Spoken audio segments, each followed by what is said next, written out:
السلام عليكم ورحمة الله وبركاته. كبجمتوتا في دوتوتا وروني channel web tujala tergamdan hundi kesanu baga jiratani baga saa kana eedan jechu barbaade akkuma beekamu ka walidda chaane ka harralle maalif dhufte jechuun keessanii dholuu wan dhufeef ka akkuma beekamu dengada video isini matta sirratti ilmi kiya Abdulaziz Kasamira nagala fudhatte naagalee jira jechuudha.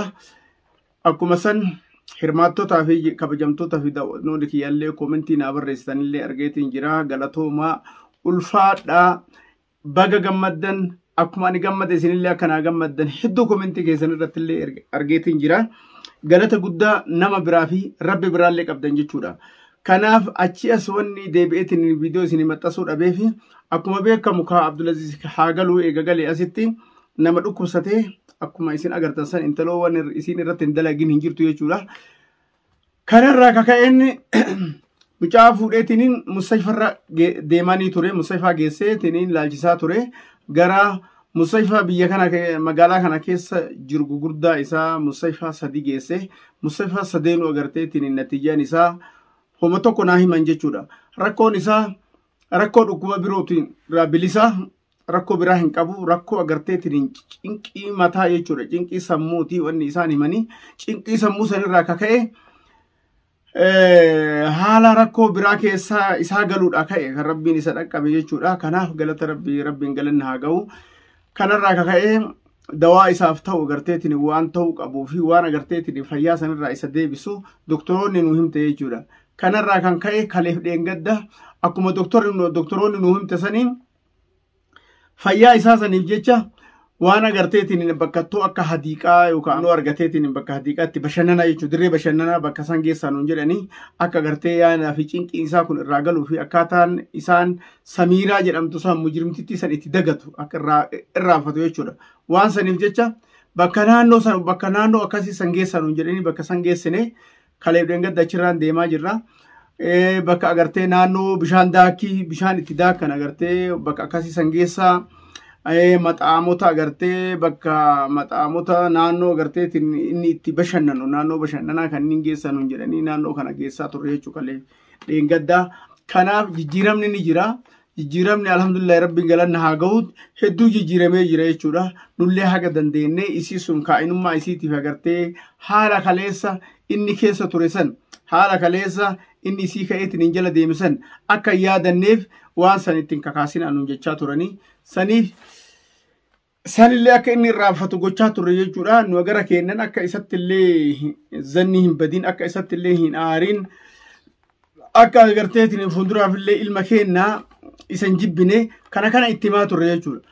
Kanaaf isin irraa turre haga sa'aa kanaa jechuu barbaade. Ammaaf anillee akkuma abbaa tokkootitti jechuudha akkuma gammachuun kiyya mana kiyyatti deemee naagaletti isinillee waliin na gammadaa akka turtanitti mee ammaaf Abdulaziz rakkoo isa jalqabarraa ka'eetiin haga ammaa sadarkaa kana isa geesse silaafuu guyyaa irraa hunda isaa waraabnee isiniin dhaqqabnu sadarkaadhaan isinii waraabnee isiniif hinna. Mee Samiiraan talli kaa'intiin sun jechuudha Abdulaziziin akkamitti isiin akka baafte akkamitti isaa wal qunnamanii eessatti akka wal argan akka itti agarteetiin isaa san akka bomboleetti jettu san ka buttee mucaa manaa baafte san mee isumarraa dhageettan jechuudha. Gaafiif deebii irra guyyaa irraa isaa gochuu barbaadanillee akka nama tokkootitti. Kanaaf rakkoo isa qunnamee fi rakkoo agartee isiin keessa isa dabarsite isumarraa dhageettan jechuu barbaadeeti. Kanaaf Abdulaziz waamnee amma ija keessan duratti waan ta'eef waan isiin goote hunda isaa isinii innillee haa ibsu jechuu barbaadeeti. Kanaaf nu hordofaa. Abdulaziz kootu taa'e kabajamtoota fi daawwattoota kiyya.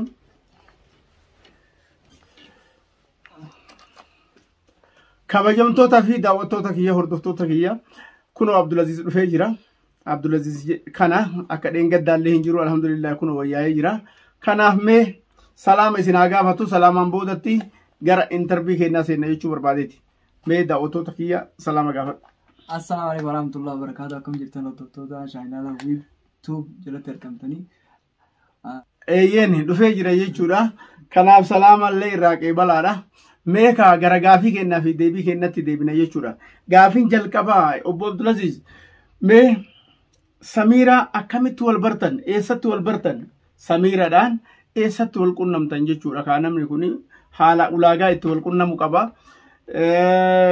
Eessatti wal qunnamtan mana barumsatti wal qunnamtan moo eessatti silaa isin barachaa jirtu nama baratu miti.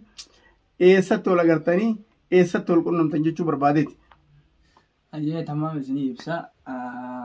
Akka anafisiin wal qunnamne guyyaa saayiba keessatti fuudheeti. Na bilbilee koo miizee naa ta'e naan jedheeti. Guyyaa dhusaa sanitti dha'inee waliin gizanidha qochaan samiilaan inni jirti. Achi sabiiraan sunilleen rusatti saayiba keessattu miizee taatisi. Isiin sun kaa'ati kaa isaaf miizee taate isiin ammoo isiidhaaf miizee taate. Achitti wal bartan jechuudha. Mana aruuzatiitti wal bartan. Adeemsa yeroo meeqaa keessatti wal bartan?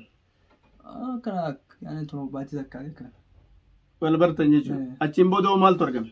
Ayyee. Achitti wal barree kaa achumaan lakkoofsa keenyaa kan naan jetteeti achumaan ittiin kan naalleen achumaan kaanillee mala galeetiin bilbilumaa kanaa na bilbiltee na cinqiti siin jaaladhaa lamaan naan jetti siyaadiitiin jiraa kanaa milmaan allee kaatuma nama tabiitti haa gizee yafaan isii kaasiin mashaa'ira isinatti iftu kanneen akkasiin dhugaan na jaalattuun isaa kanillee achiin achumaan illee isillee jaaladhe.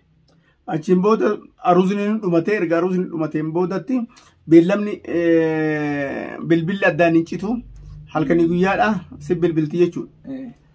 Kanarraa kaka'e hedduu akka oduu dhageetti maxaama fa'aa si geessitii kaafteeriyaa fa'aa si geessitii olii gadi si deemtii hadiiqaa fa'aa si geessitii hedduu yeroo hedduu mana barumsa laalleessii hambistii jechaan dhagaa dhugaadha wanni kun. Kanaaf ergasii ammoo mee akkamitti kaasamiiraan achiin boodatti osoo nuquma hin qabne gaafa duraa akkuma jalqaba viidiyoo isii maxxansiteetti mana dhufteetiniin manaa si baafte jechuudha. Mee waadaan isii sii galteetiniin agartee maal sii godha akkam sii godha jetteetiniin manaa si baafte jechuudha isiin kun. University khiyya leftoo eegaluuf hin deemame sadii buni beeytaami. Amma kaaqamoo university kana eegaluuf qaama guddaa na gaafata. Akkana torma duulaala 2015 amatatti. Isin kanallee sanaan bainaan hachi man na jette ana waan kana guutuu anatu ana si khafalaa jin akkas naan jette sillee waan masruufa waan galagaa yoo barbaadellee sibiin kana barumsa keetillee ni fatatta waan itti feete sibiin kana naan jette. Ana amaneetiin jala deeme ana immoo qomaan qabu akka ati isillee walwala qabdanii hin beeku. Kabajamtoota fi daawwattoota keenya hedduu Abdulaziz afaan keenya kanallee xiqqoo ni caccabsa jechuudha. Afaan biyya kanaa beeka. Kanaaf haasoon isaallee hedduu waan silaa gaafatanillee qajeelatti deebisan jiru jechuudha. Akkuma beekamu isiin tuni gaafa manaa isa baaftu sossobdee manaa baafte jechuudha. Sossobdee manaa baafte isiin wanni isiin itti baafte mush jaarsa godhachuudhaaf yookaan immoo dhimma biraatiif akkuma jette san godhachuuf yeroo sanitti osoo hin ta'initti gadoo ba'uudhaaf. Forsaa kanatti fayyadamtee mana aruuzaa isaa miinzee ta'e sanitti fayyadamtee halkanii guyyaa bilbilaan mataa garagalchuudhaan agartee mucaa sossobdee manaa baafte jechuudha. Gaafa manaa baaftu kanallee maal jetta akkuma inni jedhu kana yuunivarsiitiin biyya kanaa jechuudha kan baratu dhuunfaadhaan barata. Akkuma beekamu amatatti kadiraan kafaluu gara doolaara 2,280 kana kafalaa ture jechuudha. Amatattaanii wanni isaaf kafalu kana innis abbaan kiyyaaf haati kiyya hagarraatitti na guddisanii sadarkaa kanaan nagahanii maallaqa hedduun itti kafalaa turan. Kana qofaa miti ammas mana barumsaa inni barataa ture keessatti ammas obboleettii isaatii fi mucaa isarratti dhalatee jira jechuudha. Kutaa torba baratu. Achittis maallaqa kafalaa jira. Isaaniifillee kafalaa jira. Hundaafuun kafala jechuudha haga dandeenye biyya namaa kana keessatti dalagaatuma namni kafalee ilmaan barsiifata. Miidhaa kanarraa kaka'e isiin si dandahanaan jennaani waan kana homa isiin naa kafalteetiin agartee abbaa kiyyarraa qoodadha jecharraa eega dalagaallee dalagataa barumsa kanallee baradhu barachaatii waan kana xumura ka jedhuun sossobdee isiin jennaaniin itti fakkeessitee manaa baafte jechuudha. Akkasii sababa san jala deeme gara mana isii gale jechuudha. Mee kasi gaafadhu manni isii suni gaafa asii kaatanii waliin deemtan san ree isin dhimma kanaaf siin haa deemtu malee ati kaa eega waliin deemtan baatii dheeraa wajjin taa'aa turtan. Magaalaa moo baadiyyaa taa'aa turtan? Durduso magaalaa teenyeeti achumaan gololaa abbaan kee mootummaa jiran barbaadu jira jennaan isiin biyya huduuda suudii kana baadiyyaa fogoo huduuda suudii kanatti. Gara siggaltan jechuudha qarqaa keessa. Qarqaa keessa bakka isiin bakki galee duusan. Tayyib achihoo eega galtaniin boodatti eegasiisa waliin galtanne isii tan ammoo akkuma jaarsaa jaartitti waliin jiraachaa turtammoo moo manuma keessa galtaniitiin kurfaa yookaan ammoo manuma tokko keessa waliin galaa turtammoo jaarsumaaf jaartii taatanii wajjin jiraatan aga waldhabbiin keessan dhufutti. Akkuma jaarsaa jaartii. Akkuma jaarsaa jaartitti mana tokko keessa waliin galaa turtan jechuudha. Hayyee yeroo san keessatti isiin tun maal dalayti silaa mana tokko keessa galtanii ati silaa mana keessa jiraatta mana keessa jirta ati isin dalaydamoo isilleen hin dalaydimoo ati mana keessa oolta isit dalaga. Laani mana keessan oola isuma galaga isin ganama baateeti gala halkan deebiti. Halkan deebiti bakka isin ooltu hin beektu. Hin beeku.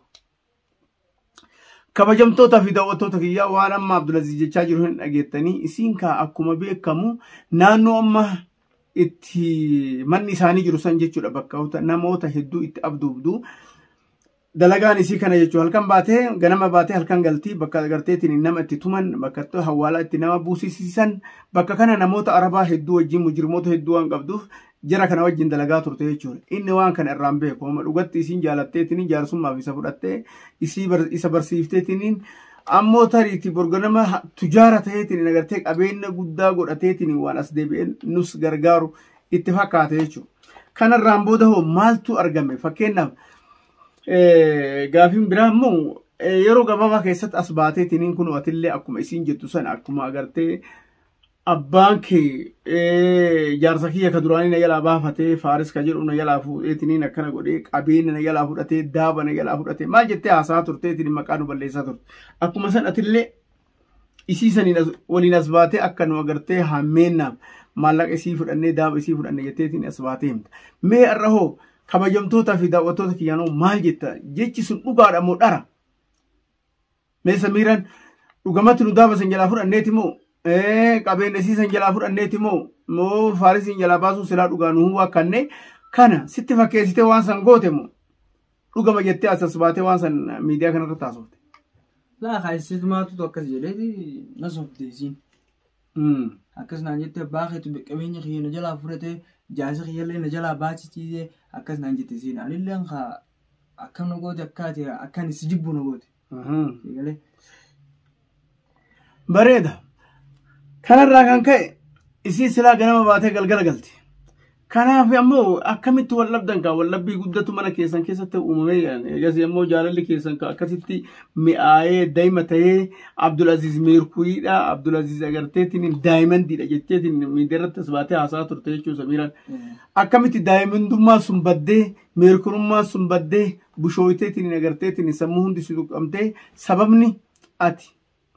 Rakkoo san hunda dila san keessa galteef maali irratti wallabdan Samiiradha. Mee wallabbiin keessa maalirraa ka'e?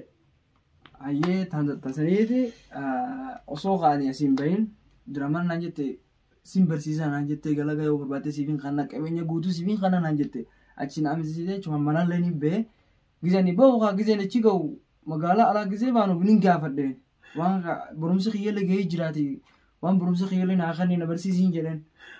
Achi kaasinnen eessatu jettu guyyaa isin jirtu miidiyaa halkan qofa jirti. Gizee halkan galagaraa deebitu waan isin galagaa kanaa jala deemeetiin laaleetiin gizee waan barumsa kanneen naayimi jennu cuma jala deemanii bakka isin galeetu. Edeenoo haa gizeen jala deemee laalu. Edeenoo akka ummata saaba akka ummataaf maafiyaa kanneen walitti qabde bakki tolfatte namatti kan achuma qabdee nama tumtii kanneen nama qabdee walitti tumtiisi. Nama tumsiifti. Mujirmoota namoota hedduu waliin dalagee jechuudha. Kaayintoota akkasii hedduu waliin qabatteetiin dalagee jechuudha. Achiin booda hoo eegasiin galte maal jettee? Achiin waan illee ni gaafadhe waan guyyaa halkan gisee ta'utu ni cinqa isin ammoo coomo jetteetiin haya inshaallah haya ni jetti. Kabajamtootaa fi daawwattoota kiyyaa kunoo Abdulaziz akkana jedha eega agarteetiin galgala ganama cinqaa turte kanarraan jetteen.